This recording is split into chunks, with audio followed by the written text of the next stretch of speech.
Salut Joël, ça va bien ce matin? Ça va très bien, et toi? Ça va très bien, merci. Bonjour tout le monde, bon dimanche matin. Il fait super beau, on est content d'être là. Yes. Aujourd'hui, on parle des 4 clés du succès d'une réhabilitation d'un chien réactif en laisse. Mhm. On pourrait peut-être un peu sonder l'assistance, à savoir qui est avec nous en ce moment. Est-ce que c'est votre premier live avec nous? Est-ce que c'est votre deuxième live avec nous? De quelle région vous êtes? Quel âge a votre chien? Avez-vous une problématique en lien avec le sujet aujourd'hui? Puis, si vous avez juste une photo de votre chien, c'est parfait, ça nous fait craquer à tous les coups. Vous pouvez interagir avec nous avec les commentaires tout simplement, puis nous, on va pouvoir même les publier si vous avez des questions pour nous autres à l'écran directement. Absolument. En attendant, on pourrait peut-être se présenter, Francis? Yes! Pendant que les gens se connectent. Oui, absolument. Donc, T'es qui toi, Joël? Moi, je suis intervenante en comportement canin depuis belle lurette. En fait, depuis 2010. Je fais partie d'Humanipation, qui est le grand groupe d'intervenants en comportement animal. Je suis surtout connue pour les cours de groupe pour chiens. J'ai fait longtemps de la consultation privée. J'ai arrêté au moment de la COVID, en fait. Mais j'ai une très bonne expérience par rapport à ce qui est la réhabilitation des chiens agressifs parce que mon duo avant était cours de groupe et le dimanche, réhabilitation de chiens dans ma cour. Francis, je pense que tu es venu en faire avec moi d'ailleurs, hein, ça? Oui, ben en fait, c'est mon Dieu, c'est toi qui m'as comme introduit au domaine du comportement tout court, là. Fait que oui. Mais oui, fait que c'est ça. Le dimanche, c'était ma journée de chien réactif avec Feu et Chat qui nous aidait à apprendre aux chiens à mieux communiquer et à ne pas avoir peur des autres chiens. Oui, c'est sûr. Je me souviens, c'était moi qui gérais Geisha, puis toi tu gérais, tu aidais le client avec son chien, puis là tu me disais recule, avance. Geisha était toute parfaite. Tant que j'avais des biscuits, elle était heureuse. Ouais, effectivement. Et toi, Francis, qui es-tu? Moi, je suis technicien en santé animale depuis 2010. Yeah! Puis dans le fond, c'est ça, moi j'étais à Saint-Hyacinthe, je suis technicien en santé animale dans le domaine des petits animaux, chats-chiens. Puis j'ai fait mon stage aux Zoo de Granby en 2010, là, justement dans mes périodes de stage. J'ai eu la chance de faire ça, puis j'ai comme eu la piqûre du comportement en voyant que on peut couper les griffes d'un tigre sans se battre contre lui. Puis de toute façon, on allait perdre. Peu de temps après ma diplomation, j'ai commencé à travailler à l'hôpital vétérinaire Saint-Jean.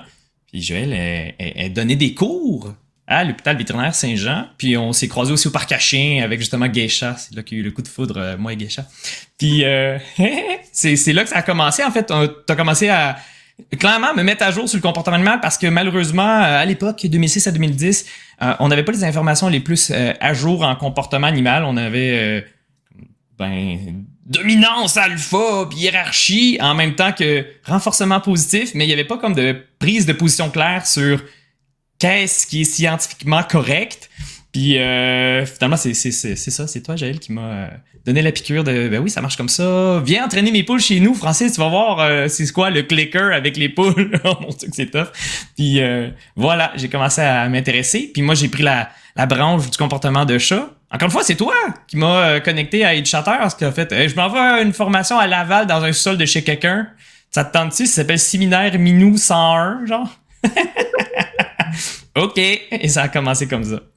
Absolument, oui, absolument. Puis d'ailleurs, ça m'amène à dire que le prochain live va être avec EdgeChatter jeudi, le 18 mai à 19h. Nice. Oui, absolument. Avec Daniel Filion, j'imagine? Avec Daniel Filion, exactement. Avec le EdgeChatter. Ça va nous faire plaisir. Ah, ben, on verra bien. Je verrai mon agenda. Je t'en donne des nouvelles. Génial. Puis, je pense aussi que tu as travaillé dans le domaine médical comportemental avec Dr. de Montigny, d'ailleurs. Oui, c'est vrai. Ben donc, j'ai toujours travaillé en pratique des petits animaux. Puis, en 2017, j'ai mon ami Laurence Santerre. Puis, bref, elle m'a comme rejoint parce que c'est elle qui travaillait au DMV, au département de médecine du comportement et en oncologie en même temps. Puis, elle est venue me chercher. Elle fait, toi, t'aimerais-tu ça travailler genre 1-2 journées par semaine au DMV en comportement? Ouais, pourquoi pas? Fait que voilà, j'ai fait de l'entrevue, puis ils m'ont trouvé bien gentil. Puis j'ai travaillé 2 ans, donc 2017 à 2019. au département de médecine du comportement. Puis ma job, c'était de faire des thérapies comportementales des petits patients. Puis de faire les suivis, super important. Alors, nos petits patients, c'était comme le département de psychiatrie vétérinaire, là, ou du moins l'équivalent. Fait que nos petits patients, il y avait des troubles du comportement, donc des problèmes de santé pathologique au niveau du comportement. Et c'était cool, les voir progresser. C'était le fun, d'apprendre vraiment c'était quoi un peu la ligne entre le comportement normal et anormal. Et justement, il y avait beaucoup de chiens réactifs, ou donc qui réagissaient à toutes sortes de choses et de choses qui ne devraient pas réagir normalement. Fait qu'on a réussi à les aider. C'était bien chouette à voir. Les gens étaient bien contents. Génial. En résumé, tu en as vu aussi énormément. Oui, c'était juste ça, nos petits patients. Je faisais que ça au DMV. Moi, j'étais juste le gars qui partait du bureau en haut au deuxième étage à la salle de consulte de comportement, puis je repartais en courant dans mon bureau, remplir les rapports. Fait que je faisais comme des tatas aux gens en urgence, mais j'allais pas en urgence. Je connais rien. Good! Bon, mais excellent. Donc, je vais aller voir s'il y a quelques personnes qui nous auraient... Il y a plein de monde qui nous écrivent. Allô, Nathalie, Marc, Marie-Josée, Jordan, Louise, Chantal. Il y en a plein de monde. Merci. OK, on va faire le tour vite. Vas-y. Yes. Attends, il y a Maud Pell qui dit plein de choses. On a fait un live maternelle, obéissance avec ado avec vous.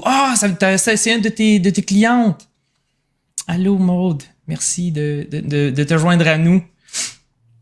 Ah, ben, Colin, il adore jouer avec les chiens. J'ai l'impression qu'il réagit par cool. Fait que justement, ce live est pour toi. Tu vas peut-être apprendre des petits trucs. Fait que depuis 1 an, ton chien fait de la réactivité en laisse, justement. Fait que, ouais, j'espère qu'on va pouvoir t'aider. Oui, absolument. Pardon, absolument. Il y a plusieurs personnes qui vont juste dire allô. Il y a Laurence, justement, qui nous regarde. Bonjour, Laurence. Il y a Céline. Bonjour. Nathalie Denis, qui fait partie de l'humanité. Marie-Josée, une fidèle. Il y a Jordan Benjamin qui, oui, Tokyo. Il me semble que vous avez fait aussi des cours en laisse, me semble-t-il. Ça me dit quelque chose, ça, comme nom, Tokyo. Bref, Louise Bois, premier live pour elle. Elle a un jeune Boston Terrier de 5 mois qui réagit à chaque rencontre lors d'une marche. Elle continue son chemin sans faire un cas. Génial, on va avoir des trucs pour vous. Ah, c'est cool, il y a plein de monde. Yeah! Oh, l'Association des médecins omnipraticiens de Montréal est là aussi. Bonjour! Hello! Mom. Nice. Oh, elle a fait le premier live, mais plusieurs cours avec Joël pour ma Lily, caniche royale de 9 ans. Ah, cool, génial, c'est fun ça. Nice! Alors. OK, good, on commence? Yes, quand t'es prête. Génial, OK. Bon, donc, la base, c'est de définir qu'est-ce qu'un chien réactif en laisse. Je te laisse... Ouais. Ben, le mot réactif, là, il est utilisé quand même à très large spectre, disons, à toutes les sauces. Tu sais, un animal qui réagit, c'est un animal qui fait un comportement suite à un stimulus déclencheur. C'est super large. C'est super large. Alors, chez le chien, ce qu'on entend par là, la plupart du temps, quand les gens disent « mon chien il est réactif », c'est que il se passe quelque chose puis il va se mettre à japper, il va tirer. Le contexte de réactivité en laisse, ben c'est tirer en laisse, regarder la cible, le stimulus, souvent c'est comme les autres chiens, un autre animal, les gens. Et le chien va japper, tirer, il peut avoir le poil hérissé. Fait que c'est ça, de la réactivité en laisse, c'est ça qu'on entend par là. Puis tu sais, il y a différents degrés, là. Il y a des chiens qui vont tirer super fort, ils vont s'étrangler, ils vont avoir les 2 pattes en avant qui pendouillent dans les airs parce qu'ils se sont retenus puis ils tirent quand même avec leurs pattes arrière jusqu'à, ça peut être le très très très doux le chien regarde et jappe, après se retourne vers maman, papa qui tient la laisse. Et ça aussi, c'est de la réactivité en laisse par définition. Fait que, naturellement, on va aller essayer de modifier des comportements qui sont dérangeants, qui sont désagréables pour le fait de je me fais dépoter l'épaule ou juste le chien jappe, puis là, ça... J'ai honte. J'ai une pression sociale, les gens me jugent. Non, jugez-moi pas, mon chien jappe pas. Fait que, ouais, on va. C'est ça la réactivité en laisse, en fait. Fait que moi, j'aime bien juste décrire les comportements. Fait qu'un chien qui tire et qui aboie en laisse dans différents contextes. Ça serait ça, la réactivité en laisse. Et ça peut être à différents niveaux et ça peut être causé aussi par différentes émotions, comme on l'a vu dans les personnes qui nous ont dit bonjour. Ça peut être causé par de la peur, mais ça peut être aussi causé par de la frustration de ne pas pouvoir aller voir les autres chiens. Ça peut être causé aussi par de l'excitation. Un chien adolescent qui n'est pas capable de se contrôler et qui est juste over all the place. Donc, oui, il y a plusieurs émotions aussi qui vont causer de la réactivité canine. Yes.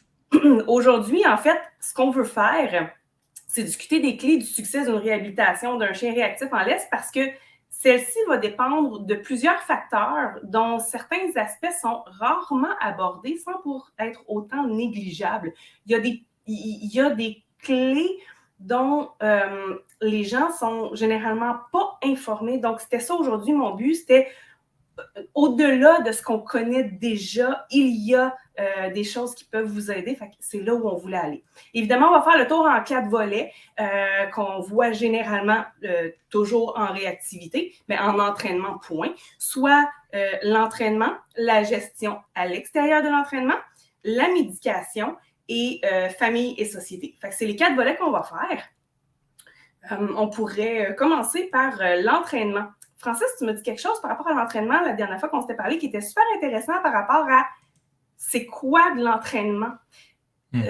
Au sens où on disait que parfois, on avait l'impression que certaines personnes croyaient qu'il ne suffisait que d'amener le chien en quelque part ou d'avoir de lui faire comprendre que c'est pas correct de faire ça, qu'une fois que le chien comprenait, c'était réglé, qu'il y avait une espèce de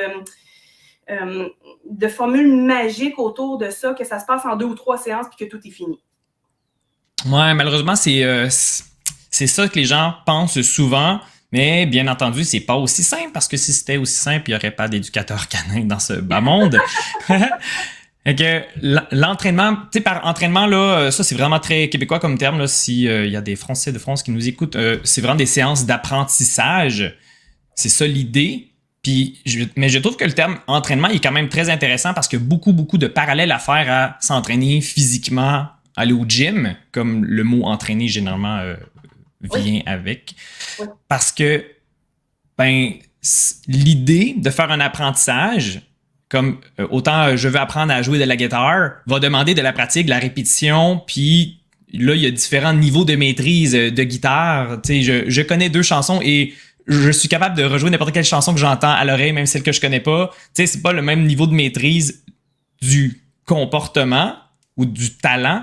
Mais dans le cas de l'entraînement, par exemple, en laisse, ça demande aussi différents niveaux de maîtrise. Fait que s'il y a un chien qui part de plus loin, c'est-à-dire le niveau de réactivité là, le plus difficile et dérangeant, peut-être ça va demander beaucoup plus d'efforts pour se rendre à un niveau qui est les attentes ou l'objectif de la famille du pitou. Puis ça demande des répétitions au même titre que si je veux être capable de soulever 300 livres au gym, je vais devoir commencer à un certain niveau. Dans mon cas, ça va être 50 livres. Puis je vais pratiquer plusieurs fois par semaine pendant une couple de dizaines de minutes par séance et ainsi de suite pendant des mois. Puis à la fin, je vais être capable de bencher 300 livres sans nécessairement me droguer au shake de protéines. Fait qu'on rassure tout le monde, là, ça ne prend pas nécessairement des mois pour tout le monde, là, c'est juste une analogie pour l'entraînement physique. Là. Mais essentiellement, il faut comprendre que ça nécessite que vous développiez des compétences parce que vous allez devoir montrer au chien comment mieux réagir. Donc, c'est un apprentissage à 2. Il faut être tolérant envers vous, il faut être tolérant envers le chien. Ça va vous demander un investissement de temps, un investissement d'argent. Puis, ça va aussi modifier votre mode de vie parce qu'il va y avoir aussi certaines contraintes inévitable par rapport à tout ça. Mais le but, c'est toujours d'améliorer autant la vie du chien que votre vie à vous aussi. C'est cool. Il y a Linda qui a dit moi, mon chien, il mordait la laisse. C'est vrai que c'est une sorte de... c'est pas tant une réactivité en laisse comme on l'entend. C'est l'animal, il est pas... C'est pas quand il est en laisse, il réagit aux autres affaires. C'est plus comme quand il est en laisse, il mordait sa laisse. Il y a des parallèles à faire avec ce qu'on va discuter aujourd'hui, mais si la question est encore sans réponse à la fin du live, Linda, n'hésite pas à nous contacter, on va te répondre en privé. Puis sinon, Fanny qui demande tiens, pouf, Et Fanny qui demande. Comment savoir si notre chien a pris un pli, j'imagine, ou a tendance à être réactif plus qu'un autre? Est-ce que la race peut avoir un impact? Berger allemand. Oh, berger allemand. Bonjour Fanny, je ne sais pas si c'est la Fanny que je connais, mais bonjour. Oui, définitivement. Il y a des races qui ont une génétique qui est connue pour être plus réactive que d'autres, dont les bergers allemands. On se souvient qu'il n'y a pas si longtemps que ça, les bergers allemands étaient souvent dans les cours à scrap et le but était de défendre. Puis tous les chiens, en fait, dont la fonction était d'être des chiens de garde, berger allemand, Rottweiler, Doberman, ce sont des chiens qui réagissent beaucoup, mais particulièrement de nos jours, les bergers allemands, tous ceux que j'ai dans mes cours en groupe, je vous dirais, bon, on ne veut pas faire la généralisation, mais 9 bergers allemands sur 10 sont réactifs par peur dans mes cours. Ça se travaille, mais évidemment, plus ils sont jeunes, plus on a de possibilités à les travailler jeunes. Plus on a de chances, lorsqu'ils sont jeunes, de pouvoir les travailler correctement. Ceci m'amène à dire que ce qu'on ne dit jamais ailleurs, parce que c'est ça aujourd'hui notre but, c'est d'aller focusser sur des petits aspects qui sont non négligeables, mais qu'on ne dit jamais ailleurs, c'est que vous n'êtes pas obligé de faire tout seul. Parce que là, on se comprend que ça va vous demander de développer des compétences, du temps, de l'argent. C'est pas tout le monde qui a nécessairement les capacités, autant physiques, monétaires, temporelles, d'entraîner son chien au grand complet. Donc, il y a toujours des solutions, puis c'est là où vous pouvez aller combiner. On est plusieurs intervenants, il y a plusieurs services et solutions qui peuvent vous aider à atteindre l'objectif sans que nécessairement tout soit fait par vous. Donc, il faut aller chercher une combinaison. Je vous donne des exemples de services qui sont possibles. Évidemment, vous pouvez avoir un intervenant en privé qui vous coach. Il y en a certains qui vont vous coacher. Il y en a d'autres qui offrent même le service de venir prendre votre chien de jour, aller travailler avec lui, le ramener le soir. Donc, à ce moment-là, c'est possible de diviser la quantité d'entraînement que vous allez faire. Mais ça va quand même développer votre compétence parce que vous allez avoir un minimum à faire. Il y a aussi la consultation à distance. Donc, si vous avez des problématiques, vous pouvez être coaché à distance, vous envoyer des vidéos et tout ça. Donc, ça, c'est une solution qui est moins chère, qui va vous demander plus de temps, mais qui est moins chère. Donc, si votre problématique, c'est des sous, définitivement.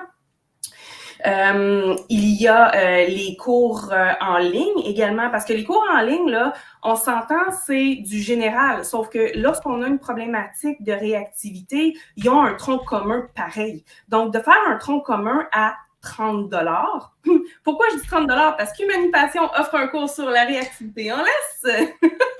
Et d'ailleurs, d'ici 7 jours à la mi-mai, il va y avoir ton cours Francis qui va sortir, soit Attention, chien méchant et agressif, qui va parler de l'agressivité canine chez le chien, la pathologie, le côté plus qu'est-ce qui est normal, puis la limite de ce qui ne serait pas normal.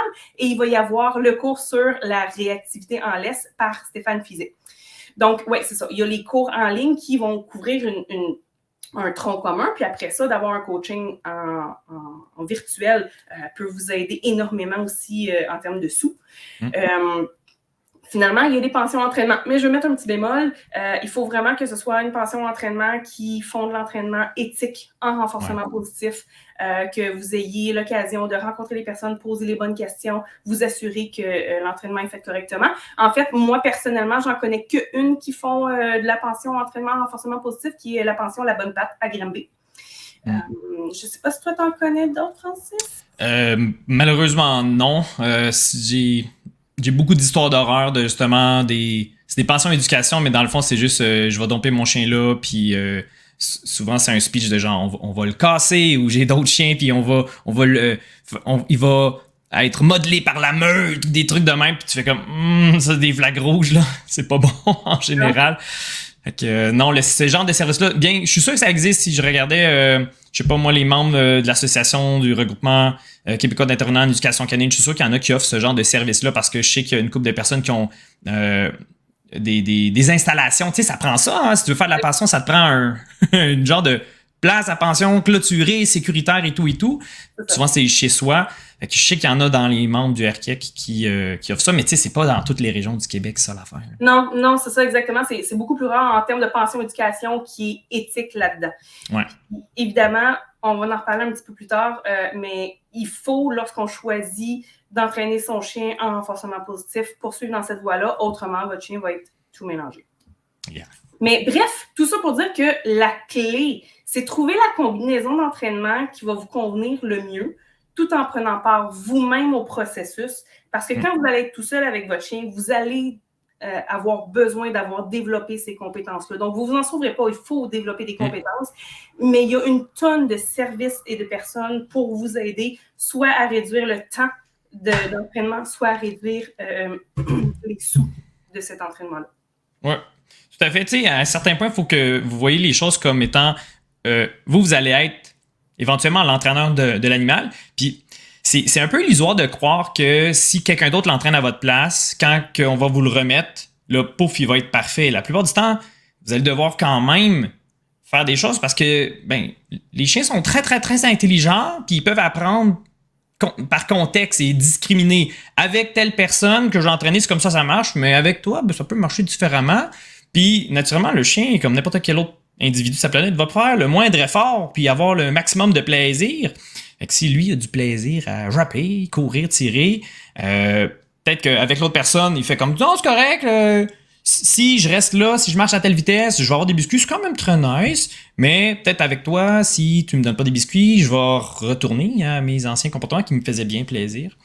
Alors, ouais, on s'en sortira pas, mais vous pouvez vous mettre les outils de votre côté pour que ça soit le plus simple possible. Mais quel beau lien, Francis, parce que c'est justement vers la gestion d'environnement qu'on s'en va. Wow. Parce que quand on dit gestion d'environnement, justement, à l'extérieur de l'entraînement, il y a de la gestion d'environnement. C'est-à-dire qu'on ne peut pas penser que si on met un chien devant un chien en entraînement puis qu'on l'encadre, quand on n'est pas en entraînement, si on le met devant un chien, on peut ne rien faire parce que là, on n'est plus en entraînement. Le chien, lui, il apprend tout le temps. Fait que c'est du 24/7. Donc, il y a beaucoup de personnes qui sont déjà conscientes de ça, mais ce qu'on néglige un peu de dire, c'est que si vous amenez votre chien en pension parce que vous prenez des vacances cet été, il va être exposé à d'autres chiens. Est-ce que cette pension-là sont conscients des démarches que vous êtes en train de faire? Est-ce qu'ils vont vous soutenir là-dedans? Est-ce qu'ils vont justement éviter de mettre le chien dans des situations qui le font réagir? À partir du moment où vous commencez à entraîner, il faut qu'à chaque fois que votre chien voit le stimulus, que son environnement réagisse différemment, qu'il y ait quelque chose qui l'incite à agir différemment. Donc, si votre chien est en pension, inévitablement, il va être mis en contact avec d'autres chiens. Il ne faut pas que, justement, que vous régressiez, ça va vous décourager. Il y a les garderies de jour aussi, il y a les toiletteurs. Inévitablement, en amenant son chien chez le toiletteur, advenant que vous ayez un chien qui est réactif aux gens, même chez le toiletteur aussi, il va y avoir une problématique. Est-ce que le toiletteur va prendre le temps de le désensibiliser à lui? Il y a les marcheurs, il y a aussi les vétérinaires. Donc, les acquis en entraînement sont fragiles. Il faut les préserver lorsque vous n'êtes pas en entraînement. Et ça inclut tout ce qu'il y a autour, tous les services autour. Tu sais, il y en a plein qui vont partir cet été en pension. Ceux qui ont déjà des chiens réactifs qui sont en réhabilitation, pensez-y, là, il va y avoir des situations en pension qui peuvent détruire votre entraînement. Donc, au niveau de la clé, de la gestion d'environnement, tu l'as super bien dit tantôt, Francis, évitez les situations problématiques pour ne pas régresser en entraînement et surtout, entourez-vous de professionnels qui participeront et qui vous soutiendront à cette gestion d'environnement. Si ça peut aider les gens, là, concrètement, là, l'idée, c'est tant que l'animal n'aura pas maîtrisé l'apprentissage, puis là, l'apprentissage de la réactivité en laisse en général, c'est on veut amener l'animal à comprendre que selon qu'est-ce qui cause sa réaction, fait que voir un autre chien, voir des animaux autres que des chiens, voir des humains, ça le fait aboyer, tirer. Souvent, c'est ça, la réactivité en liste, les comportements qui dérangent. Mais on veut que l'animal apprenne que s'il voit un autre animal, s'il te regarde toi, ça va être bien plus payant, bien plus plaisant. L'autre apprentissage qui pourrait aussi, qu'on voudrait lui faire, c'est tu n'as pas à te soucier des autres animaux. Il n'y a pas de danger. Parce que tout est une question de pourquoi l'animal tire en laisse, pourquoi l'animal aboie. C'est parce qu'il se méfie puis qu'il a peur ou c'est parce qu'il veut vraiment aller les voir, tu sais. Fait que selon c'est quoi, on va utiliser un apprentissage différent. Ben, pour apprendre ça, ou pour désapprendre ce qui menait au comportement dérangeant, ben, faut le pratiquer. Mais on s'entend, quand vous allez à l'école, vous allez à l'école pendant un certain nombre d'heures par jour, puis ensuite, vous êtes épuisé, vous êtes comme « Oh my God, je suis plus capable ». Fait que là, on retourne à la maison, on se repose et on reprend l'exercice le lendemain. Quand on va au gym pour s'entraîner, on fait des répétitions, mais après, on arrête parce qu'on est épuisé. On va pas faire des push-ups sans arrêt jusqu'à ce temps qu'on soit capable de lever 300 livres. Là. Ça va être impossible. Il faut manger, il faut dormir, il faut se reposer. Fait que les sessions d'entraînement, c'est là où est-ce qu'on fait les répétitions, les reps, où est-ce qu'on bench là, avec le chien on fait l'exercice, il voit l'animal, on lui donne un biscuit, on l'appelle, on lui donne le comportement qu'on veut pratiquer. Puis ça, c'est tout dans des situations contrôlées. C'est-à-dire, si je suis pas capable de le bencher 300 livres, si le chien il est pas capable de gérer la vue de 3 chiens à 50 mètres de lui, là j'exagère, mais bon, mettons, ben on va pas le mettre dans cette situation-là parce que c'est ça qui va échouer. Fait que nos séances d'entraînement sont full contrôlées. Puis en dehors de ces séances-là, il faut que le chien sorte pour aller faire ses besoins, il faut qu'il sorte juste pour se dégourdir les pattes aussi, mais on va pas être constamment en train de l'entraîner. Ça sera invivable pour vous, mais pour le chien aussi, qui va être épuisé mentalement et physiquement, et ça va le mettre en situation d'échec. Fait que la gestion d'environnement pour les marches en laisse, c'est des trucs comme quand je vais sortir dehors avec mon chien et que je ne suis pas en entraînement, je vais sortir à des heures où est-ce que les chances qu'il rencontre les éléments qui le font réagir, ben, ils sont vraiment minimales, voire inexistantes. Je vais sortir au lieu de à 4 heures en revenant de travailler ou à 5 heures avec tous les voisins qui sortent leur chien en même temps, je vais sortir un petit peu plus tard ou un petit peu plus tôt, mettons, pour me donner des chances. Je vais changer mon itinéraire de parcours de marche en laisse pour éviter de croiser des animaux. Puis des trucs comme ça où on va juste sortir sur le terrain, puis on va rentrer en dedans après. Puis c'est temporaire, le temps que l'animal fasse l'apprentissage. Fait que c'est à ça que ça ressemble concrètement de la gestion d'environnement pour la réactivité en laisse. Absolument, absolument. Puis c'est inévitable. Donc, entraînement va avec gestion d'environnement. Vous ne pouvez pas dissocier les deux, tout comme vous ne pouvez pas dissocier votre implication dans l'entraînement, soit développer vos compétences. J'aurais envie, Francis, de partager mon écran pendant qu'on pourrait peut-être regarder quelques commentaires. Oui, certainement. T'sais, justement, j'ai comme répondu à quelques commentaires pour l'instant. Il y avait Chantal qui disait, tiens, je vais l'afficher, qu'elle a justement un labrador de 18 mois qui a développé de la réactivité excessive en tout ce qui bouge. Fait que auto, jambes, bicyclette, puis il va bicyclette en laisse, il saute sur ses pattes arrière et jappe à la limite avec agressivité. Quelle serait la solution? Ben, justement, les exercices en soi, on ne l'a pas encore abordé, mais entre les séances d'exercice, c'est clair qu'on veut essayer d'éviter de croiser ce genre de choses-là. Fait que, tu sais, si marcher sur le bord de la rue a des chances de faire provoquer la réactivité envers les voitures, ben soit qu'on va choisir des rues moins passantes, soit qu'on va on va se promener à des heures où est-ce qu'il y a le moins de circulation possible. Ça, c'est un des exemples qu'on pourrait appliquer ici. Ça, c'est le but, c'est pas de le remettre dans une situation qui va le faire bouleverser. Ce serait très intéressant de savoir pourquoi il court après les autos. Je veux dire, moi, ici, j'ai de quoi qui me titille parce qu'au département de médecine du comportement, les chiens qui réagissaient après les chars, souvent, on les citait nos patients. Fait que... ça, c'est quelque chose qui m'achale un petit peu, mais ça veut rien dire. Hein? C'est pour ça qu'un éducateur canin, dans ces cas-là, c'est toujours un bon première ligne là, pour voir ça va-tu? Est-ce qu'il répond à l'entraînement, par exemple? Est-ce qu'il est en capacité d'apprendre? Ou il est plus là, puis de son pas de lumière? Quoi que je pense que je prends les devants un peu parce qu'on voulait parler un peu de cette limite-là. Fait que tiens-toi au courant, Chantal, on va te tenir au courant. Mais ceci dit, Chantal, aujourd'hui, on ne va pas aller dans l'entraînement. Aujourd'hui, ce qu'on veut vraiment couvrir, c'est les 4 clés du succès qui ne sont pas abordées autrement. Mm-hmm. Dans une semaine, le cours de réactivité en laisse sera sur notre plateforme. Puis juste le cours en soi dure 1h30 pour vous expliquer étape par étape comment faire pour entraîner votre chien. Ceci dit, en attendant, je veux vous présenter justement la plateforme où vous allez pouvoir trouver à ce moment-là le cours qui va sortir cette semaine. Donc, on a fait une super belle plateforme pour vous où vous pouvez trouver une foule de renseignements qui sont, soit dit en passant, gratuits. Il y a le balado des techniciens. Je ne sais pas c'est qui les techniciens, Francis? Je connais pas, ils ont l'air corrects. Les techniciens sont deux techniciens en santé animale, dont Francis et Laurence Santerre. Donc, c'est ça, dans ce qu'on offre gratuitement, il y a certains cours, il y a les événements comme le live d'aujourd'hui, il y a les balados des techniciens, on a des blogs, on a des quiz, on a des livres virtuels. Donc, déjà là, vous avez un super bon début. Vous avez également les cours. Les cours, vous pouvez les trouver sous forme de catégories. Donc, est-ce que vous allez adopter bientôt? Est-ce que vous avez un chiot, un adolescent? Est-ce que vous voulez faire de l'entraînement de base, de l'obéissance? Est-ce que vous avez un problème de comportement, justement comme la réactivité en laisse? Est-ce qu'il s'agit plus de questions au niveau de la santé et toilettage? Est-ce que vous voulez vous faire du fun, sport et loisirs? Ou est-ce que vous avez des questions sur comment trouver une bonne passion? C'est quoi les questions qu'il faut poser justement pour ne pas tomber dans le piège? Je t'en ai parlé un peu tantôt, Francis. Donc, être en mesure de cerner quelles sont les passions qui vont réellement vous soutenir dans votre réhabilitation, dans la réhabilitation de votre chien. Donc, je voulais vous montrer notre superbe plateforme. Vous pouvez la trouver à Humanipassion, pour humain, Ani pour animaux, passion.com. Humanipassion, en un mot.com. Et vous pouvez aussi... où sont rendus nos... et donc, c'est ça.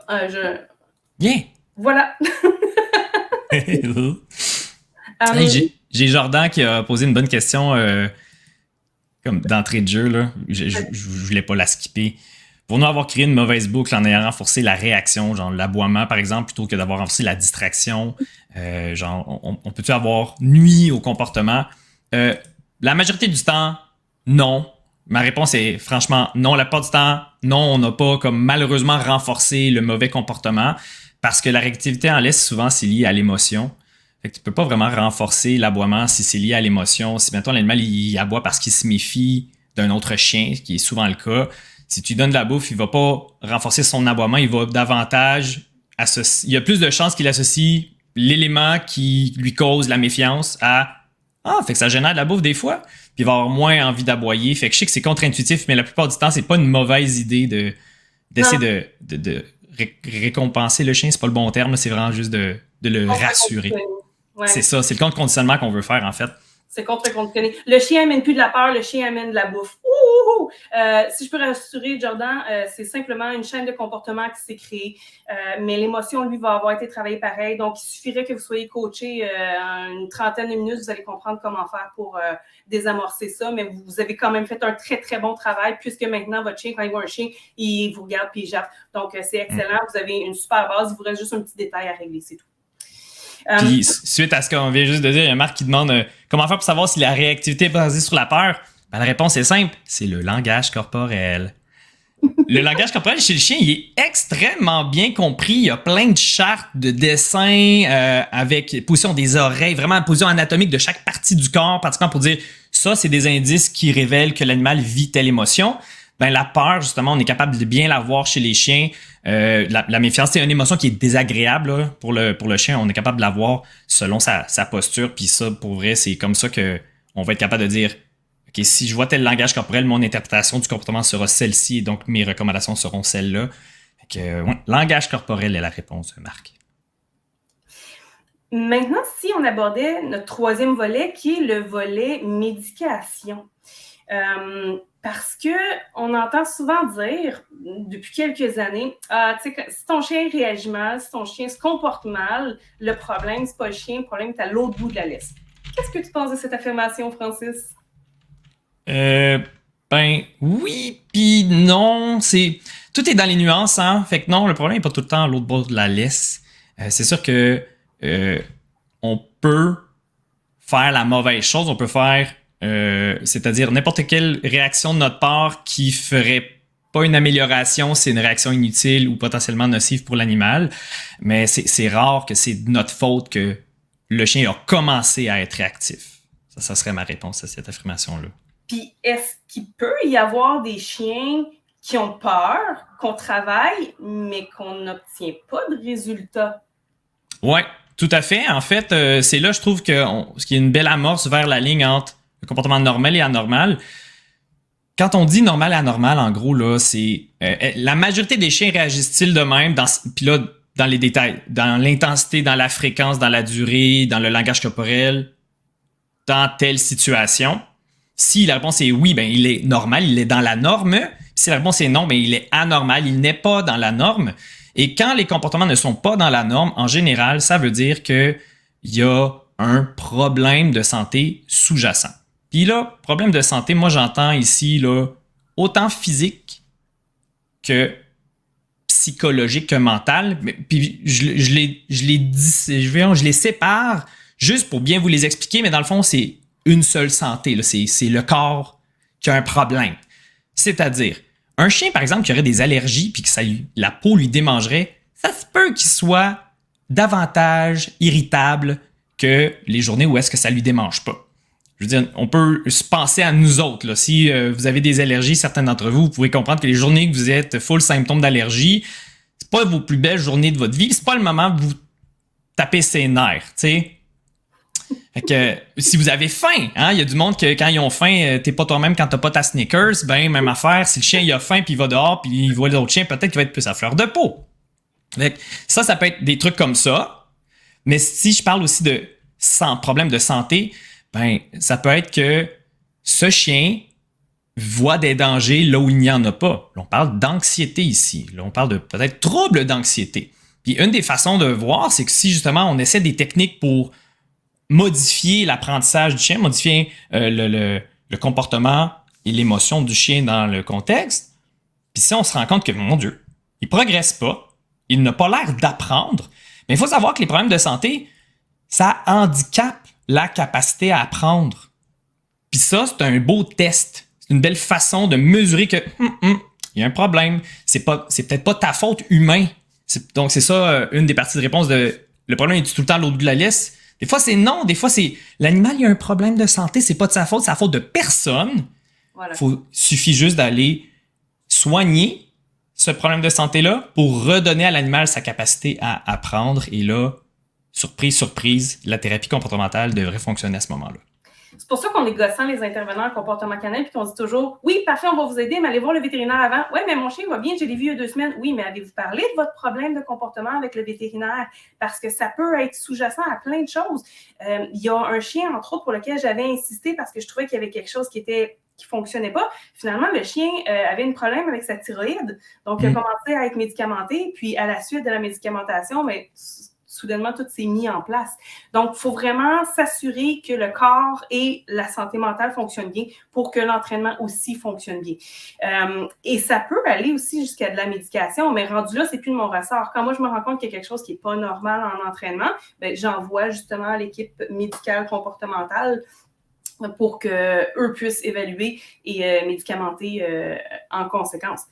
Est-ce que ça veut dire, Francis, que lorsqu'il y a un chien qui est médicamenté, on va réussir à changer le chien au complet puis changer les comportements au complet? Même si... Ben non, absolument pas. On ne changera pas le chien. Les médicaments, peu importe si c'est des anti-inflammatoires pour la douleur, que c'est des médicaments anxiolytiques, donc pour diminuer l'anxiété, ça ne change pas l'animal. Ça va juste essayer de compenser pour un problème ou rectifier un déséquilibre dans son corps. Ça ne change pas sa personnalité. En tout cas, c'est pas ça l'objectif du tout.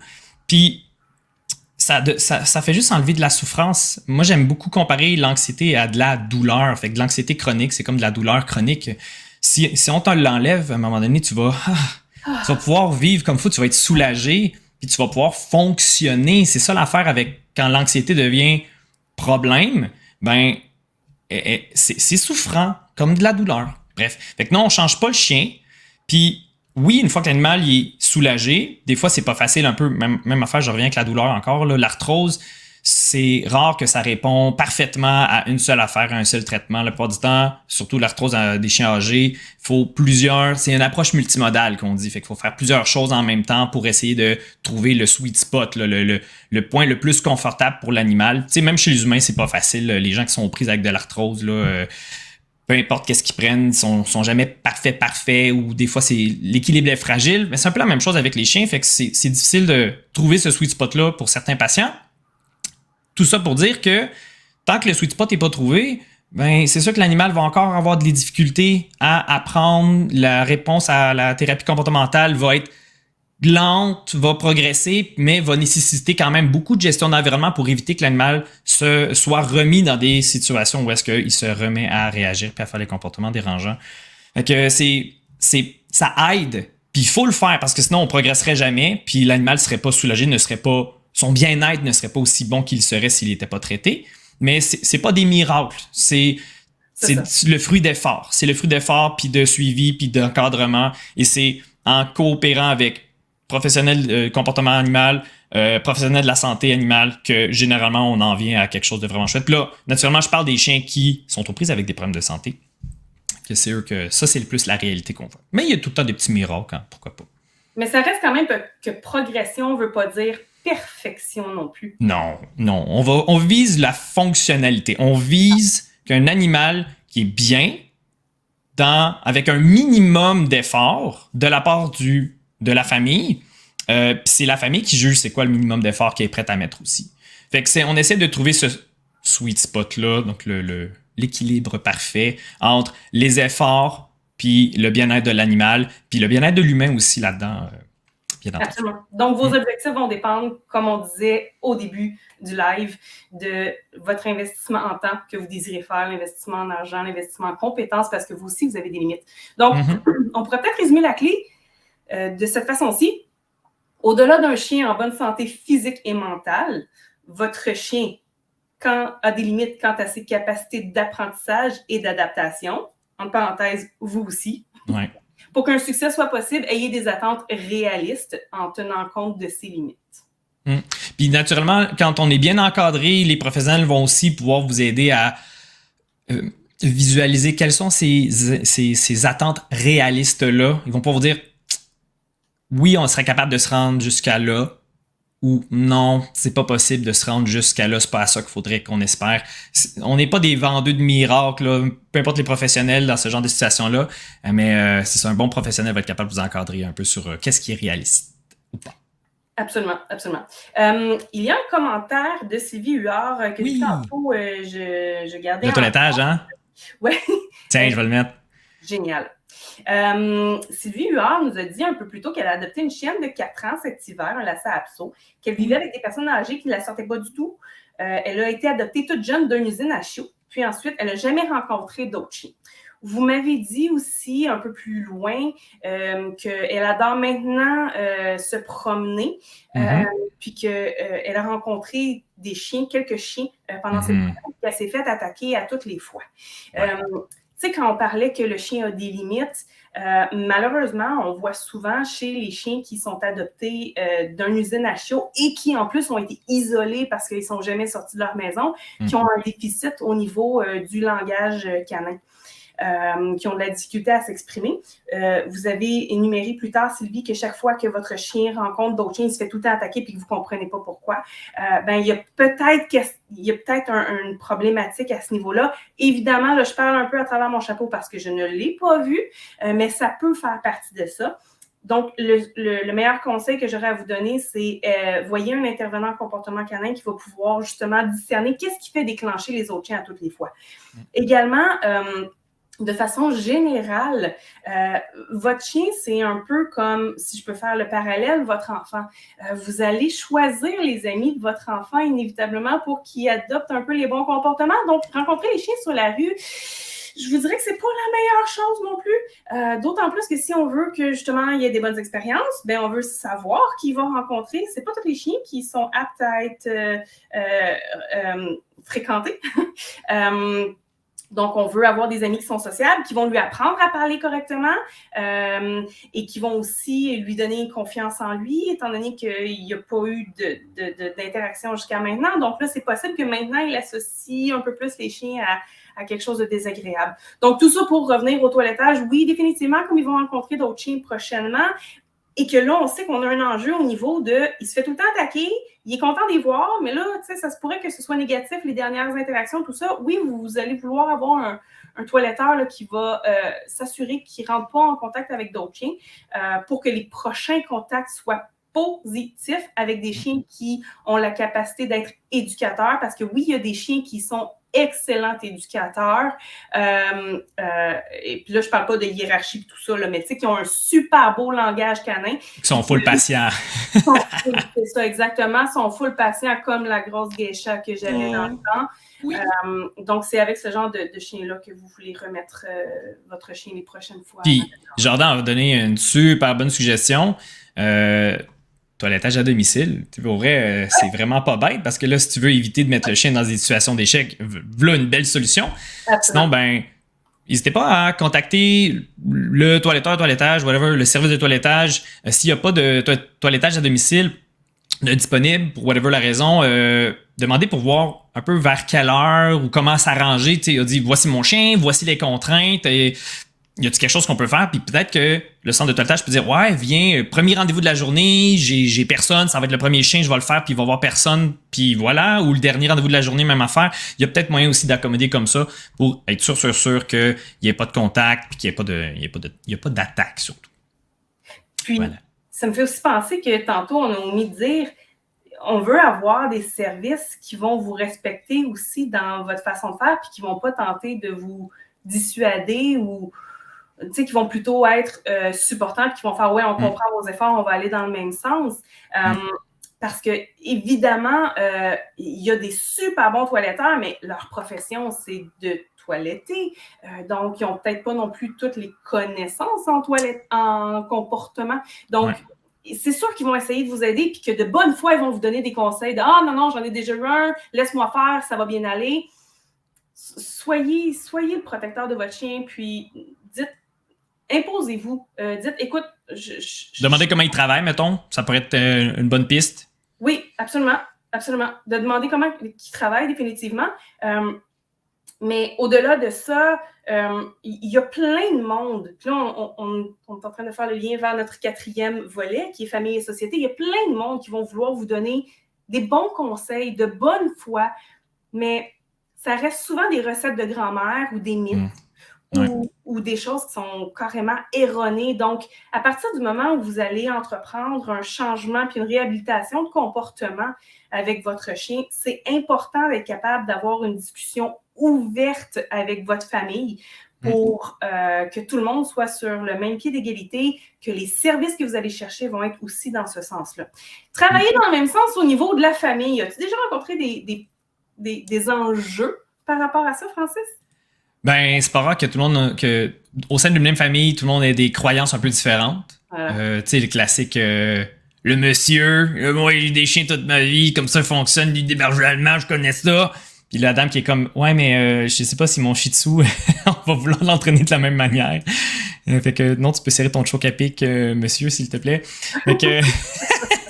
Mais il y a des croyances, puis il y a des tendances aussi. J'ai pris des stéréotypes ridicules, mais je veux dire, on les voit de temps en temps, là. Ça existe. Puis justement, des trucs sur les réseaux sociaux, c'est un classique, hein. Quand on reçoit des conseils comme gratuits, dites-vous, là, si le problème était si simple à régler, peut-être que vous n'auriez pas besoin de demander de l'aide tant que ça. Fait que quand c'est le temps de demander de l'aide, il faudrait qu'il y ait une petite sonnette d'alarme qui vienne à vos oreilles et qui fait « OK, j'ai besoin d'un professionnel ». Puis ça devrait être le même réflexe d'ailleurs pour votre santé à vous, by the way. Là. Dr Google, là, fiez-vous pas à ça, s'il vous plaît. Vous pouvez faire la recherche, mais valider avec un professionnel. Fait que ça devrait être le même réflexe aussi pour le comportement animal. C'est correct d'avoir un intérêt puis de tâter le terrain, mais valider avec un professionnel. Tu sais, l'idée, c'est de se dire, j'ai des opinions différentes de plein de personnes qui ont un même bagage d'expérience. Fait que c'est monsieur, madame, tout le monde qui vit avec des chiens qui ont peut-être déjà eu des expériences personnelles, des anecdotes à compter. Mais si le professionnel ou plusieurs professionnels disent quelque chose de différent, les chances que ça soit vrai sont beaucoup plus grandes que le reste. Fait que fiez-vous à ça, s'il vous plaît. Ça, c'est intéressant. Puis, essayez aussi dans votre famille, si on a tous des opinions divergentes, là, le chum, la blonde, les enfants, si les enfants sont d'un âge à donner leur opinion aussi. mais que les enfants, ils participent à l'entraînement du chien, je vais dire ça comme ça. Très dictateur dans ma famille. Écoute pas ça, Florence. Ma copine.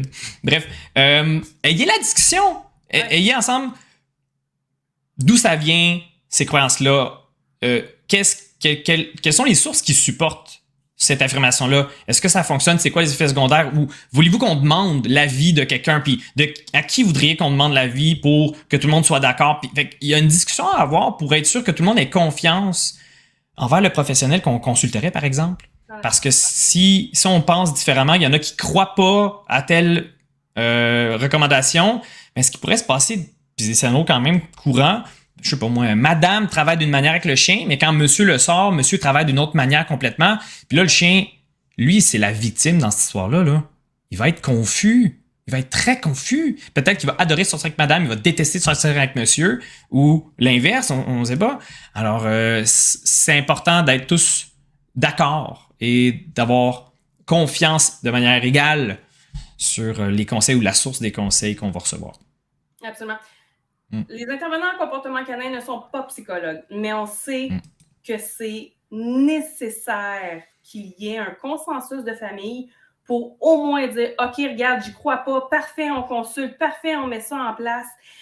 Puis d'accord, on se divise les tâches de telle façon à ce que quand moi je vais l'avoir, je ne vais pas agir de telle façon, je vais agir de telle façon. » Même si j'y crois pas, pour au moins donner une chance au chien d'évoluer. Puis souvent, on va réussir à convaincre la personne qui n'y croyait pas, puis on va pouvoir par la suite continuer. Mais c'est ultra important de briser ce tabou-là en famille, puis d'avoir une discussion ouverte sur comment on va fonctionner, malgré les croyances de l'un et de l'autre. Pas juste ça, il va aussi falloir se soutenir moralement parce que tout dépendant du niveau de réactivité puis du niveau d'implication, tu sais, ceux qui allaient te voir, Francis, là, qui étaient de niveau élevé et médicamenté, parce qu'on parlait de l'ordre du anormal, la réhabilitation peut durer pour ces cas-là, du moins plusieurs mois, puis atteindre aussi une limite où le chien ne pourra plus évoluer. Donc, il va quand même y avoir des difficultés au niveau psychologique de l'humain, au niveau moral. Il y a des up and down dans l'entraînement. Ça se pourrait qu'il y ait des rechutes où le chien vous a vraiment fait honte. C'est possible que votre voisin vous ait engueulé. Donc, au niveau de la famille, si tout le monde est déjà d'accord dès le départ, mais vous allez aussi pouvoir vous soutenir moralement, puis ça va être votre petit lieu où vous allez vous sentir compris. Oui, exact. Parce que ça peut être une très lourde charge sur les épaules d'une seule personne, surtout si c'est dans une famille, le chien il est à toute la famille, c'est un membre de la famille, mais que s'il y a une seule personne qui en prend soin, vous devenez, pour le niveau le plus intense, comme les patients qu'on avait au DMV, là, vous devenez aidant naturel, là, pratiquement. Fait que vous prenez soin de l'animal, vous pensez à tout à sa place. C'est très exigeant, en plus que c'est juste une charge de travail supplémentaire dans toutes vos obligations et responsabilités du quotidien. Fait que oui, ce que tu as dit, Joël, c'est tellement vrai d'avoir une famille qui supporte puis qui nous aide à diviser un peu la tâche, c'est vraiment, vraiment bénéfique pour augmenter les chances qu'on en vienne à des résultats intéressants puis que tout le monde accepte et réussisse à vivre de manière fonctionnelle et heureuse avec l'animal, puis que l'animal aussi soit heureux dans tout ça. Là. Parce que sinon, ça devient difficile à faire. Puis comme tu as dit, ça peut durer des mois. Je veux dire, en général, là, il y a un certain filtre. Là, on s'entend que c'est pas tout le monde qui vont prendre rendez-vous avec le vétérinaire spécialiste en médecine du comportement. D'habitude, ils font des démarches de leur côté, puis après maintes et maints échecs, ils font, bon, là, clairement, j'ai besoin d'aide supplémentaire. Puis c'était des processus de 6 mois, 1 an, d'habitude. Ça, c'est avant de trouver, pas le comportement parfait, avant de trouver la dose et la molécule ou les molécules qui permettaient à l'animal d'avoir un niveau d'anxiété raisonnable ou qui redonnait sa capacité à apprendre. Puis là, le travail d'apprentissage pouvait commencer là, à se faire sentir. 1 an, 6 mois, 1 an avant d'arriver là. Fait que c'est beaucoup de patience parce que de mon côté, je fais des suivis à chaque mois, à chaque 2 mois, mais c'est du travail quotidien pour la famille. À tous les jours, on doit... Ah oui, c'est une grosse charge mentale. Alors, encadrez-vous, supportez-vous. C'est super, super important. Puis communiquez. Hein? Si moindrement vous êtes dépassé par tout ce qui se passe, dites-le à votre entourage. Vous pouvez même communiquer avec les professionnels pour dire là, vraiment, je suis plus capable. Est-ce que tu as des solutions temporaires, des pansements juste pour me laisser souffler un peu, puis après, je vais pouvoir reprendre le travail? Oui, c'est des belles choses à penser, de discuter, de partager son sentiment à travers ce cheminement-là. comme on disait tantôt, cette semaine, tu peux venir l'entraîner plus? Moi, je suis épuisée, j'ai attrapé la COVID, je ne peux pas sortir. Ouais. Appeler sa pension. Hey, écoute, pourrais-tu le prendre pour une semaine? J'aurais vraiment besoin de souffler. Je ne veux pas abandonner, mais j'ai besoin d'une pause. Donc, oui, absolument. Il faut s'entraider, diviser les tâches, diviser la charge mentale. Yeah. Ah, puis toi, Sylvie Huard, elle a répondu à petit conseil qu'on a donné pour son chien, là, fait que elle a une idée vers où aller, hein, elle a une direction. Courage, Sylvie! Puis tiens-nous au courant si jamais il y a quoi que ce soit. Si on revient sur famille et société, on pourrait formuler la clé de cette façon-ci. Impliquer la famille dans le processus de réhabilitation parce qu'avoir un objectif commun pour lequel chacun y met des efforts donne de la motivation pour aborder les défis inattendus et donc augmente considérablement vos chances de succès. Wow. C'est pas beau, ça? C'est merveilleux. On inviterait les gens, pendant qu'on fait notre récapitulatif, ça va sortir comme il faut un jour, de nous poser les questions qui peuvent vous démanger en ce moment, parce que je vais faire le récapitulatif, puis par la suite, on va s'en aller tranquillement, pas vite, vers la conclusion. Mais ceci dit, je veux vous dire que si jamais vous avez raté le live, il va être en rediffusion gratuitement sur la plateforme. Donc, vous aurez tout simplement à vous créer un compte puis vous allez y avoir accès gratuitement. Je veux aussi parler du 3e live qui va avoir lieu le 18 mai à 19h avec Daniel Filion de Éducateur et peut-être Francis parce que j'ai lancé une bouteille à la mer tantôt. Et évidemment, si vous avez des demandes, vous pouvez nous écrire à info@humanipassion.com. Donc, si on fait un petit recap, je voulais aujourd'hui présenter les 4 clés du succès d'une réhabilitation d'un chien réactif en laisse en parlant des aspects dont on ne parle jamais. Donc, la première clé était trouver la combinaison d'entraînement qui vous convient le mieux tout en prenant part vous-même au processus. Numéro 2, lorsque vous n'êtes pas en entraînement, évitez les situations problématiques pour ne pas régresser dans celui-ci et surtout, entourez-vous de professionnels qui participeront à cette gestion de l'environnement. Numéro 3, au-delà d'un chien en bonne santé physique et mentale, votre chien a des limites quant à ses capacités d'apprentissage et d'adaptation. Vous aussi. Pour qu'un succès soit possible, ayez des attentes réalistes quant aux résultats de la réhabilitation en tenant compte de ses limites. Et numéro 4, impliquer la famille dans le processus de réhabilitation parce qu'avoir un objectif commun pour lequel chacun émet des efforts donne de la motivation pour aborder les défis inattendus et donc augmente considérablement vos chances de succès. Wow. Est-ce qu'on a eu des questions? On a eu Sylvie qui a dit comme OK, fait que si j'ai bien compris, dans le fond, premièrement, on commence par faire rencontrer d'autres chiens qui pourront lui apprendre les signaux entre chiens. Moi, je dirais, c'est pas tout à fait le message à retenir, c'est plus rencontrer d'autres chiens que vous connaissez, des chiens qui sont vraiment sur la coche, puis on pourrait mettre le chien en contact.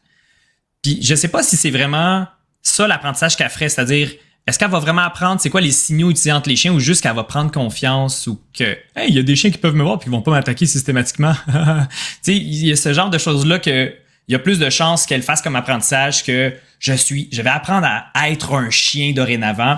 Il y a des choses que ça s'apprend dans une période de la vie puis après ça, t'es comme handicapé, là.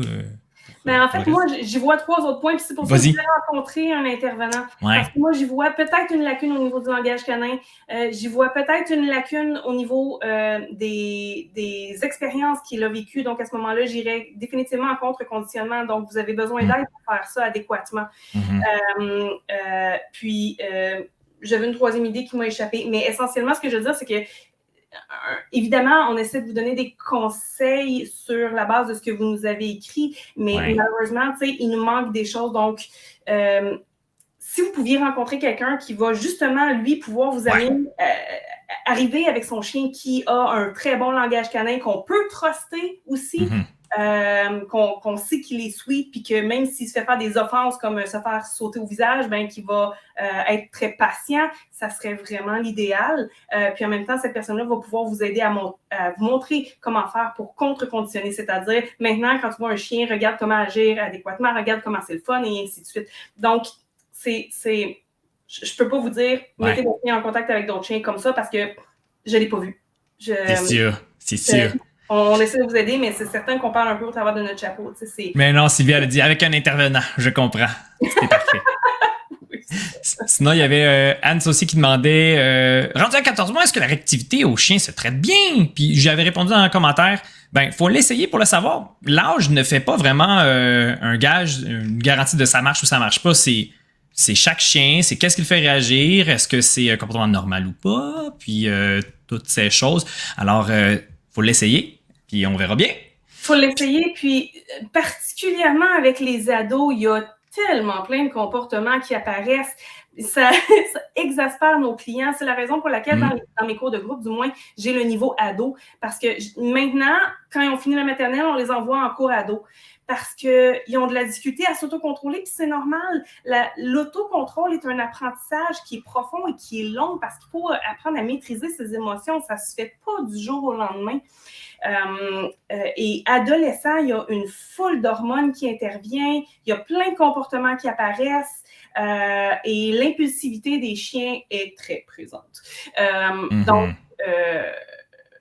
Donc, c'est ça, essentiellement chez les ados. Nous, on le travaille dans nos cours de groupe. Ça, comme disait Francis, dans le cas où c'est du normal, oui, ça se travaille encore, mais chaque chien a ses limites, chaque humain a ses limites aussi. On a deux autres questions. On a Maude Pell qui, je vais juste présenter sa première question parce qu'après, elle a comme décrit en détail. Allez-vous parler de ce qu'on doit faire lorsque le chien réagit durant la marche? Non, on finit le live bientôt. Fait que, naturellement, Joël, elle a très bien plugué le cours de réactivité en laisse. Exactement. Le cours de réactivité en laisse vous montre étape par étape quoi faire avec des vidéos démonstratives, des plans d'entraînement parce que c'est technique de l'entraînement. Donc, juste en parler, c'est trop volatile. Le cours va sortir dans une semaine à la mi-mai. Le cours de réactivité en laisse va être sorti sur notre plateforme. C'est à peu près 1h30 avec des étapes très claires. Puis si, malgré tout, tu ne sens pas avoir les outils ou tu ne ressens pas avoir fait des progrès avec ton petou, Maude, ben, contacte un professionnel, éducateur canin pour t'encadrer parce que c'est tout à fait normal à un moment de faire j'ai atteint mes limites, mes connaissances. Fait que je vais aller consulter quelqu'un de plus meilleur pour m'éduquer, me former, puis m'encadrer. Et dernièrement, on a Nancy qui demandait Ray, 2 chiens de 2 ans et 10 mois. Est-ce une bonne idée d'entraîner sans la présence de la grande sœur? J'ai l'impression que parfois, lorsqu'elle n'est pas là, ça la rend anxieux. Je ne sais pas comment réagir en promenade. Joël, qu'est-ce que tu as à dire là-dessus? Il n'y a pas une réponse universelle. Parce que c'est effectivement possible que ça se travaille très mal lorsqu'elle n'est pas là, mais j'aurais quand même tendance à essayer pour 2 grandes raisons. Vous allez être 100% avec votre chien problématique, parce qu'on s'entend qu'entraîner, ça lui demande toute votre tête. Si vous avez 2 chiens, vous êtes toutes vos mains. C'est ça. Vous êtes constamment divisé entre les deux pareils, là, OK? 2, il y a l'effet de groupe. Donc, c'est possible que votre autre chien influence. Non, pas c'est possible. C'est sûr et certain. Mais c'est possible que ça l'influence positivement comme négativement. Ouais. Donc, il y aurait ça aussi que je voudrais voir comment vos 2 chiens fonctionnent séparément. Puis, troisièmement, ben, de pouvoir réduire l'anxiété, faire un entraînement qui est clean juste avec votre chien qui est réactif en laisse, ça peut énormément aller plus vite que s'ils sont 2 parce qu'en étant à 2, ben, c'est possible qu'elle se fie sur la plus grande aussi, justement pour être rassurée. Tandis que si elle est travaillée toute seule et qu'elle prend confiance toute seule, ben, vous allez peut-être être surprise et ça va peut-être être vraiment beaucoup plus rapide. Fait qu'il n'y a pas de bonne réponse, il faut l'essayer, il faut voir. Quitte à essayer avant de t'entraîner le chien à la réactivité en laisse, on peut commencer à l'entraîner à prendre une marche tout seul. Oui. Ça peut être étape numéro 1 qui est comme l'étape avant de commencer de voir la réactivité en laisse. Fait que voilà pour toi, Nancy. J'espère que tu as des petites pistes à réfléchir. Génial. Écoute, Francis, ça a été un super beau live. Je suis vraiment contente. On a vraiment été en mesure d'établir 4 clés en entraînement qui sont cruciales pour s'assurer d'une bonne réhabilitation.